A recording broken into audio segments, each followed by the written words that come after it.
Olá, pessoal, sejam muito bem-vindos ao Pode Falar Pro.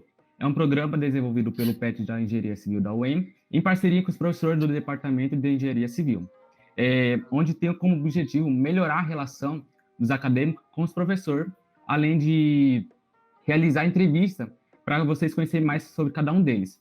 Eu me chamo Guilherme, sou membro do PET e estudante do segundo ano de Engenharia Civil na UEM. E a convidada da entrevista é a professora Paula Civil. Seja muito bem-vinda, professora. Obrigada, meninos. Tudo bom com vocês? Meu nome é Paula Sardeiro, sou professora aqui do curso de Engenharia Civil, dou aula para Engenharia Civil e para o curso de Arquitetura também. Disciplina de expressão gráfica no primeiro ano, para o primeiro semestre, e desenho arquitetônico para o primeiro ano no segundo semestre. E arquitetura eu dou aula no terceiro ano. Obrigado pela presença, professora. Eu sou o Vinícius, sou estudante do terceiro ano de Engenharia Civil e sou membro do PET. E eu vou dar início à nossa entrevista, que vai ser dividida em quadros, e vão abordar diferentes questões. Então, iniciando o quadro da carreira profissional, a primeira pergunta é se você sempre quis seguir essa carreira acadêmica e o que te fez pensar nisso e o que te levou a isso. Pessoal, eu tive influência, uma grande influência dos meus pais, porque tanto meu pai quanto a minha mãe, eles são professores universitários, não tem nada a ver com a área da gente, um é médico, outro é biólogo.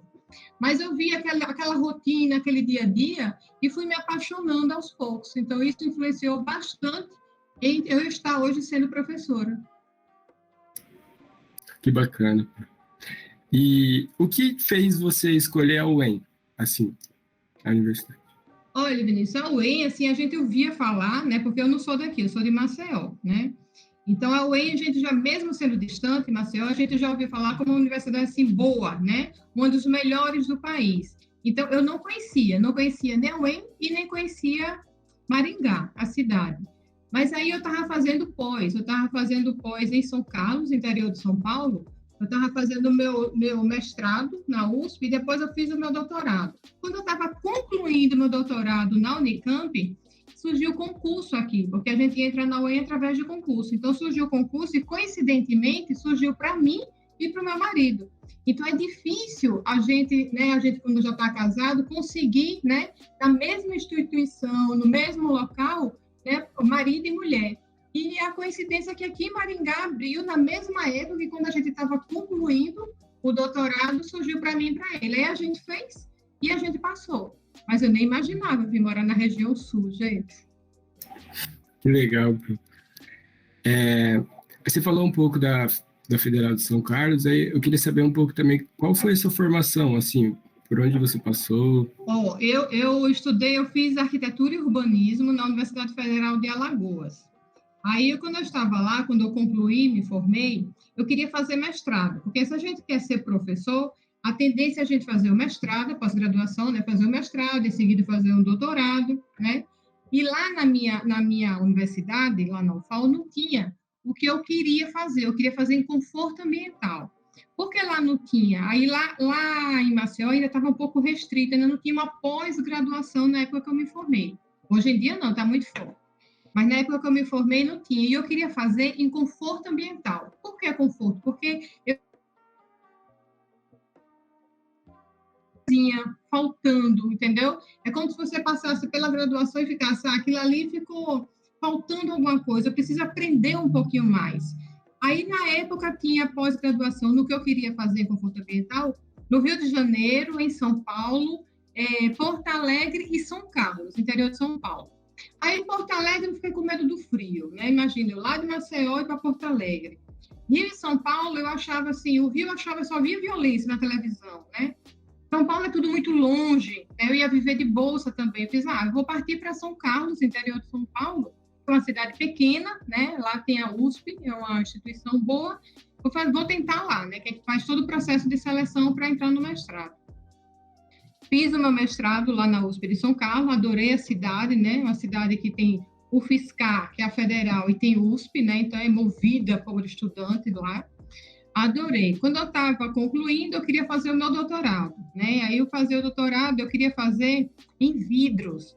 Eu achava interessante aquela arquitetura que hoje em dia cada vez invade mais a nossa região, com fachadas, né? De cima a baixo em vidro.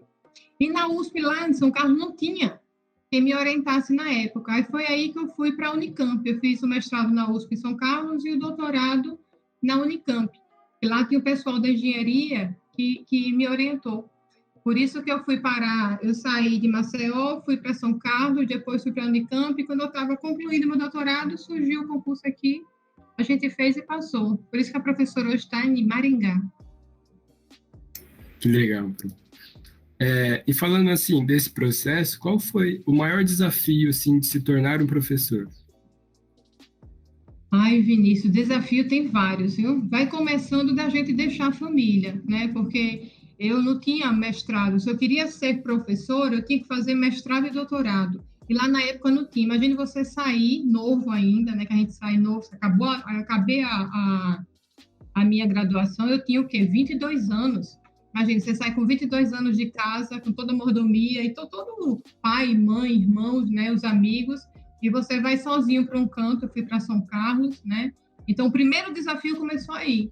E depois que eu estava fazendo meu mestrado durante o final do meu doutorado, o que é que acontece? Quando a gente vai fazer um concurso numa federal, né, ou numa estadual, como é aqui em Maringá, eles exigem, de certa maneira, né, é interessante que se tenha prática. Para ter prática, você tem que ser professora antes de entrar no concurso. Então, eu dava aula, eu morava em São Carlos e dava aula em Limeira, eu dava aula na Unip de Rio Preto, eu dava aula em Votuporanga, então eu ficava viajando. Então, isso também era assim, era uma correria desgastante, tudo bem que eu tinha 22 anos, era bom, né? Mas, assim, esses foram os maiores desafios, deixar a família em Maceió e estar sempre numa estrada viajando, entendeu? Para adquirir prática, para quando surgisse um concurso, eu poder fazer e conseguir ter sucesso.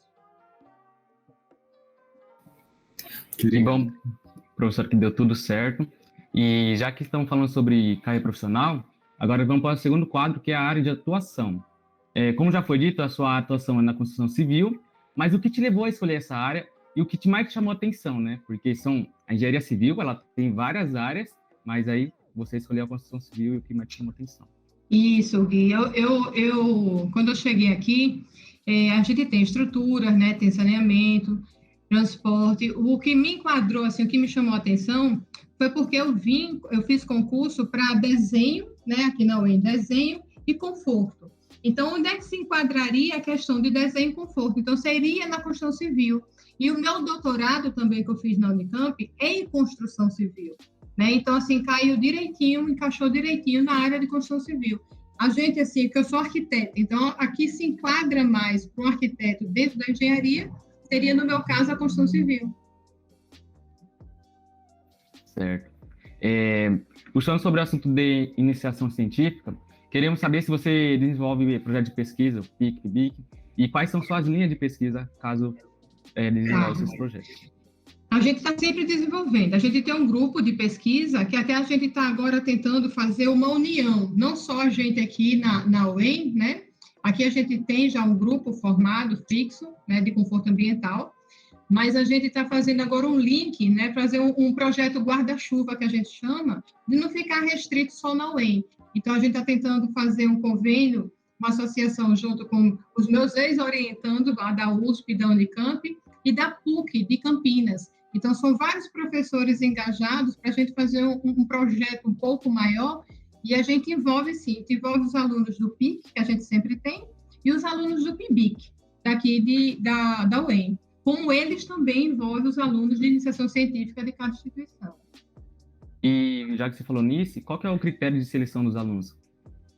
Olha, geralmente os alunos que passam comigo, a gente tem que avaliar a questão do currículo, entendeu? E outra coisa assim que eu acho mais importante é o interesse do aluno, né?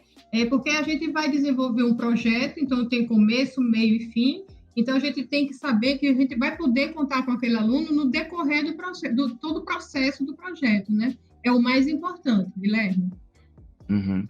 E agora eu vou fazer uma pergunta promissora para o pessoal do quarto e quinto ano. Se você participa de banca de TCC ou mestrado, doutorado, e se sim, qual dica você daria para quem apresenta? Ai, gente, a gente participa de um monte, né? É TCC, mestrado, não só aqui na UEM, né? A gente é chamado para várias instituições, que agora facilitou porque é tudo online, né? Então, a gente participa das bancas online. Mas uma dica que eu daria, gente, a gente sempre fica nervoso, não tem esse, né? Eu já passei, como você, TCC, banca de mestrado para defender, banca de doutorado, vários concursos para entrar na UEM. Mas, pessoal, a primeira coisa é você, assim, você ter o seu conteúdo, o seu embasamento, né? Você está firme, ciente que você entendeu, aprendeu, é aquilo mesmo que você quer desenvolver, né? Eu acho que essa é a dica principal. E segundo, você dominar mesmo o assunto. Você, antes de ir para uma banca, de você se apresentar, você ensaiar. Tem gente, mas isso é besteira. Mas isso, para muita gente, é importante. Você vê o tempo da sua apresentação. Por exemplo, no concurso, você tem um tempo. Você não pode passar daquele tempo. Tem um tempo determinado. Então, você pode fazer ensaios em casa para saber se está legal, como é que você está se posicionando, o tom da voz, está gesticulando, se você vai para um lado, se vai para o outro, tira a mão do bolso, essas besteirinhas, entendeu? Mas o mais importante é você conseguir concluir o seu trabalho, né, com certo tempo, com certa antecedência, para você ter mais clareza, né, mais tranquilidade na hora de estar apresentando algo, né? Ótimas dicas, professora. Agora vai para a última pergunta desse quadro. Se você tivesse que escolher outra área de atuação, qual seria? E estou curioso para saber essa resposta. Outra área, gente. Qual seria outra área? Projeto. Adoro projeto, né? À toa que a prof ensina também projeto, né? O iniciozinho de projeto, né? Que vocês veem mais projeto no segundo ano. Mas, assim, a expressão gráfica já é o início, o comecinho, né? O embrião de projeto. Muito bom. Agora a gente vai para uma parte mais descontraída, que é o quadro Fofocando com o Prof. E a primeira pergunta é se você já passou por algum perrengue, alguma situação engraçada na sala de aula. Gente, que eu lembro agora, engraçada, eu não estou lembrando, não. Mas eu lembro de uma situação chata, sabe? A professora estava começando, porque quando eu cheguei aqui na UEM, eu fiz concurso para colaborador, né? Que aqui na UEM você pode ser professor colaborador ou professor efetivo, né? Então, eu comecei como professora colaboradora em 2006, depois eu fiz outro concurso para ser professora efetiva. Então, nesse comecinho aí da minha carreira aqui na UEM, nos primeiros dias de aula, gente, foi na primeira avaliação, eu estava dando a disciplina de desenho arquitetônico. Aí chegou um aluno e eu já tinha explicado que a nossa disciplina não tinha como sair. Então, se alguém que precisasse tomar um remédio, beber água, fosse alguma coisa, fizesse isso antes, providenciasse a água, né, deixasse ali no cantinho, para a gente não perder tempo. A disciplina da gente, ela requer mais tempo para desenvolver a prova, a avaliação. Aí esse aluno virou para mim, pegou a prova, deixou lá e disse, vou no banheiro. Aí eu disse, mas fulano, eu não falei que não dá para sair, né, durante a avaliação? Aí ele virou para mim e fez, você não faz xixi? Aí eu fiquei assim, sabe, gente? Imagine eu lá com meus 20 e pouquinhos anos, numa sala de aula, ainda tinha pouca experiência, e às vezes a gente tem umas respostas assim que a gente não sabe o que fazer naquela hora, entendeu? O que falar. Então, isso aí, na hora eu fiquei meio assim, fiquei triste, depois cheguei em casa, a gente chega para baixo, sabe? Passa por uma situação delicada, mas acho que me deu até mais força, sabia? Mais força de tocar o barco e ir em frente. É um dos desafios também, né? Lidar com os alunos. E, agora querendo saber um pouco como é a professora Paula fora da sala de aula. Se você tem algum hobby, o que você gosta de fazer assim? Eu adoro andar de bicicleta, adoro ficar com minhas filhas. E hoje em dia, gente, o tempo está tão corrido, a gente se mete em tanta coisa ao mesmo tempo, que às vezes a gente para assim e pensa, poxa, hoje eu mal conversei com minha filha, não sei qual foi o dia dela, o que é que ela fez, se ela está precisando de mim, o que é que está precisando de alguma coisa, entendeu? Então, eu guardo algum tempinho para conversar com cada uma, porque eu tenho 3 filhas que vivem 3 gerações diferentes. Então, é assim, eu tenho que ligar o motorzinho, conversar com uma, depois eu conversar com outra, porque são idades completamente diferentes. E eu sou mãe, né? Além de ser professora, antes eu sou mãe, então a gente tem que se dedicar um pouquinho à família, já que também a gente está longe do resto da família, né? As filhas só têm a mim e o pai aqui, né? Então, meu hobby é curtir os filhos. O maior dele, né? Andar de bicicleta também a gente gosta, gente. Tá certo, Pro. Pro, lá na sua graduação, você participou de alguma atividade extracurricular, tipo uma empresa júnior, o centro acadêmico? Lá a gente tinha um grupo que não era PET, gente. Também o PET, ele estava até nascendo lá na UFAL naquela época, sabe? Mas a gente fazia, era um grupo, era de assessoramento aos alunos que entravam. Por exemplo, se lá na minha época entrava assim, entravam as primeiras notas em janeiro, em fevereiro, por exemplo, e entrava outra leva lá em julho e agosto. Isso se não tivesse greve, tá, gente? O normal era esse. Aí o que acontecia? Quando entrava esse pessoal da segunda leva, a gente tinha uma associação, um grupo, que dava uma ajuda, entendeu? Assim, revia questões, a gente pegava o pessoal, que a gente era da arquitetura, mas a gente pegava o pessoal da matemática, o pessoal da física, o pessoal da química, as disciplinas que a gente iria precisar e fazia um curso de nivelamento. Então, a gente organizava isso, o pessoal às vezes estava esquecido, passou 6 meses esperando entrar na universidade. Então, a gente fazia esse curso de nivelamento, entendeu? Aquelas pessoas, a gente dava, era tudo gratuito, entendeu? A gente organizava geralmente às 5 horas da tarde, que é quando eles não tinham mais aula, e a gente dava essas aulas a mais. A gente fazia, e em grupo de evento, organizar evento, a gente estava em todas, organizar viagens também, gente, a gente estava em todas, entendeu? Fez muito isso. Legal. E ao longo do curso, assim, você ficou com alguma dependência, alguma matéria? Você teve alguma dificuldade? Dependência não, gente, mas a minha turma e eu tive muita dificuldade em cálculo 2. Agora, até aqui o curso de arquitetura não tem mais, né? Não tem nem um cálculo 1, nem um cálculo 2. Mas na época que eu fiz lá na UFAL, a gente tinha cálculo 1 e cálculo 2. Aí cálculo 2, a turma toda penou um pouquinho, viu? Mas eu não fiquei em DP, não. Legal. E agora, para finalizar com chave de ouro, iremos para o quadro Responde Aí, Pro, que foram feitas algumas perguntas pelo pessoal do Instagram do Pet Civil UEM, e eu vou falar algumas delas por aqui, tá? É bem descontraído esse quadro, professor. Então, tivemos 2 perguntas parecidas, e que diz assim, como foi para você adaptar ao ERI? Adaptar o UEM? Não, ao ensino remoto emergencial. Ai, gente, foi difícil, viu? Eu acho que não está sendo fácil para ninguém, tanto para os professores quanto para os alunos, entendeu?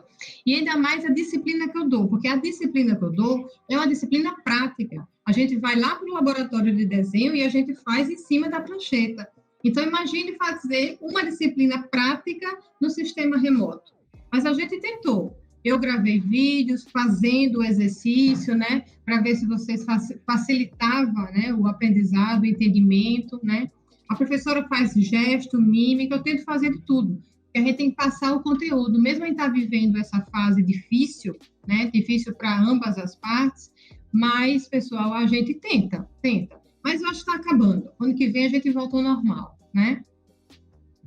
Eu, como aluno de você na impressão gráfica, eu posso dizer com certeza que os vídeos que você postava ensinando passo a passo ajudou bastante, porque é uma disciplina que presencial é importante.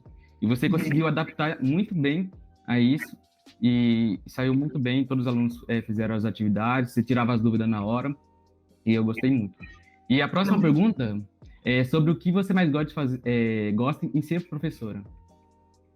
De ser professora? Gente, quando a gente dá a aula e vê que as pessoas participam, as pessoas perguntam, porque quando elas perguntam é porque elas estão com dúvida, elas estão tentando aprender e entender aquele assunto. Então, quando a gente vê, a gente deu uma aula e o pessoal, a gente saiu daquela sala de aula e vê que o pessoal está entendendo, está compreendendo o assunto, essa é a parte mais gratificante de ser professor, sabia, gente? A gente sai leve, sai suave, tranquilo, que bom. Missão feita, missão concluída, né? Isso. E agora as últimas perguntas do Instagram. Por que você já realizou o seu maior sonho da vida profissional e pessoal? Profissional ainda não, gente, porque eu pretendo fazer um pós-doutorado fora do país. Eu quero ter essa vivência, saber como é lá fora, entendeu? A gente participa muito de congresso, né? A gente faz trabalho, escreve, viaja, apresenta o trabalho fora, mas uma coisa é você ir lá e apresentar o trabalho. outra coisa é você vivenciar o dia a dia lá da universidade, lá, ensinar lá também, orientar lá, se orientando por alguém. Eu ainda falta esse pedacinho ainda na minha carreira, para eu dizer que assim, eu estou realizada, entendeu? Certo. Finalizando o quadro, agora vamos para o bate-volta. Eu vou ler uma situação e depois terá 4 opções. Aí você vai responder a primeira que vier à cabeça, tá? A primeira que vier mesmo, né? Das 4 opções. Ah. A primeira é o aluno que chora a nota no final do semestre. É a primeira opção. Dá 10. Segunda, tchau, obrigado. Terceira, parabéns, nota 0. E quarta, pense com carinho. Ai, gente, que situação, que depende muito do aluno, né? Que às vezes ele conversa, prof, eu tive algum problema, alguma coisa, né? Então, é difícil essas 4 opções aí, eu acho que eu não estou em nenhuma. Mas, Pense assim, com carinho. que a gente vai analisar cada item, né? Perfeito. Acho que é por aí. A segunda situação é o aluno que dorme em sala de aula. Como a gente está remoto, ou o aluno que desliga o Meet no final da aula assim, e fica lá. A primeira é coragem, porque noção não tem. Segunda, vou embora, ou saio da reunião. Terceira, guardo o nome da pessoa. E quarto, finge que nem vi. Ai, pessoal, eu tento chamar, viu? Eu tento fazer com que ele participe, entendeu? Eu sei que é difícil, às vezes eu dou aula de 7h45, às vezes está chovendo, está frio, às vezes aqui em Maringá, mas, assim, eu me esforço para tentar trazer ele para a sala de aula dentro do possível, né? Sala de aula, assim, maneira de dizer, né? Mas, assim, não vou marcar aluno por causa disso, jamais, né? Que você falou aí, uma das opções, não, essa daí está fora completamente. Ai, Gui, não sei, viu? Acho que eu não me encaixo nunca em nenhuma lugar alternativa. Mas, assim, eu tento buscá-lo, entendeu? Fazer de tudo para ele participar, ele ter dúvidas, ele vir para a aula, entendeu? Que é aquele momento ali, não vai ter outro momento daquele, né? Assim, eu me sinto na obrigação de passar aquele conteúdo e fazer com que ele entenda, entendeu? É um desafio, às vezes, para o professor, um desafio, né? Mas, assim, eu faço de tudo para tentar trazê-lo, passar o conteúdo e ele aprender naquele momento, né? É uma boa opção, professora. Eu vou deixar isso daqui. A terceira situação é o aluno que sai toda hora da sala. Se fosse presencial, né? Quando fosse presencial, traz café para mim, a primeira opção. Segunda, passa a lista de chamada. Terceira, vai com Deus. E quarta, nem ligo. Não, vai com Deus não, gente. Parece que não, né? Vai-se embora, não. A gente gosta dos alunos. Eu acho que me enquadraria, mas traz um café para mim. Você vai lá, né? Vai lá, aproveita e traz um cafezinho para a prof também. Tá precisando sair. Talvez seria essa, viu, Gui? Beleza. Quarta situação. O aluno que liga a câmera durante as aulas. A primeira opção, indiferente. Segunda, não ganha nota, mas ganha moral. Terceira, puxa saco. E quarta, ganha pontinhos na prova. Não ganha pontinhos porque liga a câmera, gente, de jeito nenhum. Não acho que é puxar saco também, acho que não. Eu acho que é uma maneira, assim, dele... Como eu ligo para passar para vocês, porque eu acho chato vocês estarem falando com uma foto, ou ouvir uma foto falando, então eu acho interessante, a gente está vendo, a gente, professor, vê que não está dando aula com a máquina, vê que tem realmente alguém do outro lado. Só isso. Vê que ninguém está dormindo nas aulas, por aí. A quinta situação é o aluno que inventa desculpa por não ter respondido a chamada na hora certa. Primeira opção, micão. Segunda, nem ligo. Terceira, finge que acredito. E quarta, acredito de verdade. Às vezes a gente está com problema mesmo, né, gente? Esse sistema, assim, eu estou me baseando pelo ERE agora, que são os 2 últimos anos, né? Então, às vezes, a pessoa, dependendo de onde ela esteja, às vezes não consegue ligar o computador na hora, né, pessoal? Às vezes passa da hora dormindo mesmo, mas acordou, mas vai.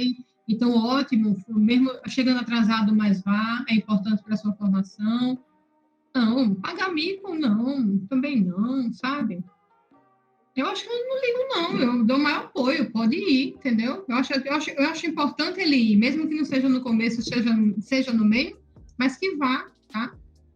Eu vou tentar ajudar até para ele ver o conteúdo perdido.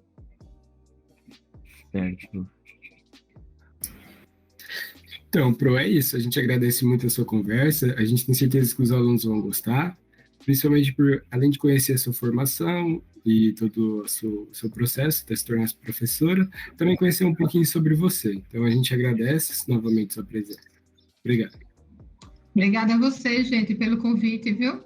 E bom trabalho, gostei da ideia de vocês. É interessante porque os alunos entram e não conhecem, né, os professores, ainda mais agora nesse sistema remoto, não conhece ninguém, né? Então, é uma maneira de conhecer cada professor de uma maneira legal, descontraída, né? Exatamente. Mas estou lá, viu? Quem não me conhece pode ir lá, quando a gente voltar ao nosso normal, estou lá no C67, na sala 205. Vamos lá tomar um suco, uma água, tirar uma foto. Eu vou colocar um mural lá, pessoal, com todos os meus alunos. Eu quero tirar foto para registrar todo mundo. É isso aí. Professora, o objetivo dessa entrevista foi justamente isso daí, trazer o aluno próximo do professor e o professor próximo do aluno, principalmente nesse fato da gente estar em ensino remoto, muita gente não conheceu os professores próximos, então o intuito dessa entrevista foi essa, e eu quero agradecer mais uma vez a sua participação nesse projeto. Ficamos muito contentes quando você topou, e eu tenho certeza que foi uma entrevista muito proveitosa e gratificante, principalmente para a gente que já foi aluno de você, conhecer um pouquinho mais ainda. E para você que assistiu até aqui, muito obrigado. Não se esqueçam de curtir o vídeo e se inscrever no canal, porque terá todas as entrevistas postadas aqui. Tchau, gente. Obrigada, viu, pelo convite. Um abraço em todos.